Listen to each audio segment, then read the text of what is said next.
Perangai PA orang ni tak ada kena mengena dengan bangsa, dengan kaum, dengan apa. Tuhan habis dalam perut masing-masing. Huduh PA perangai dalam perut kita sendiri, tak kena bangsa dengan apa. Perut backing ni. Orang takut orang geru.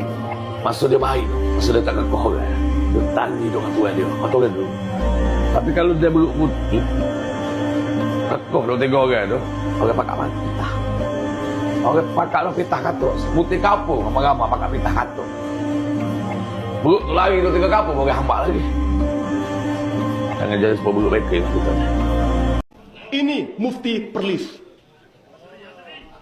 Asri. Ini bapak setan. Ini bapak setan.